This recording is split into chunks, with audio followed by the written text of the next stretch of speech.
Les médias italiens en liesse, le cœur d'Hamilton est déjà à Maranello. Tu m'étonnes. Comme une vague imparable, une qui jaillit en pleine mer, qui atteint le rivage à 20h21 hier. Une déclaration en deux lignes qui changent l'histoire des courses et du sport. Lewis Hamilton en Ferrari. Oh là là, incroyable. Son cœur est déjà ici à Maranello. Bienvenue, Sir Lewis, même si l'avenir peut attendre. Alors la Gazzetta qui pensait qu'il allait rejoindre Ferrari dès 2024, ils ont peut-être un peu abusé.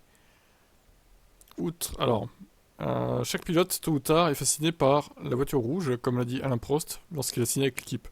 Outre le français, ce fut le cas de Juan Manuel Fangio, Michael Schumacher, Alonso, Vettel. À partir des années 50, et ça serait probablement aussi arrivé à Senna, s'il n'y avait pas eu le tragique accident. Tous les champions du monde qui n'avaient rien ou presque à prouver. Il n'y a pas d'échappatoire, l'histoire est l'histoire, même si Maranello n'a pas vu de titre de pilote depuis 2007. Le remporter avec Ferrari, le huitième dans son cas, ferait de l'anglais une légende absolue. Ça signifierait en passant le scénario oscarisé d'un film hollywoodien. Mhm. Daily Mail. Ferrari, c'est une obsession lancinante qui a tendu une embuscade à la conscience de Lewis Hamilton toute sa vie. Carrément quoi. Obsession de Lewis, Ferrari. Ils s'en font pas un peu beaucoup là quand même. Bien qu'il ait précédemment déclaré son amour à Mercedes ainsi qu'à son ami Toto, je n'ai jamais été convaincu par cette dynamique projetée, dit le chroniqueur à propos de la dévotion ouverte à Mercedes.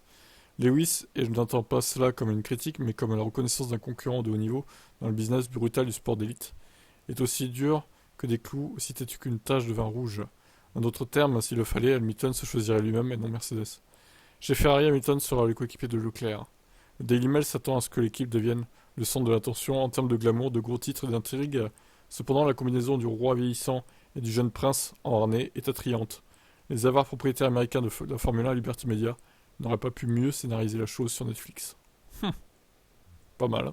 Ouais, alors attention parce que la presse italienne, je la vise particulièrement parce que on sait que dès qu'il y a une performance qui va pas, une baisse de forme, etc., ils sont en train de détruire le pilote en question. Ils ont tous fait les frais, hein. Vettel, Alonso, ils en sont pris plein la gueule. Par les tifosi aussi d'ailleurs, hein, quand ça allait pas.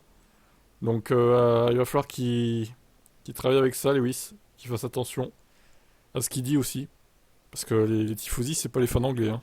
Ça réagit au quart de tour en fait. Donc voilà. Bah bon, ça il le savait déjà de toute façon, hein. À lui de gérer.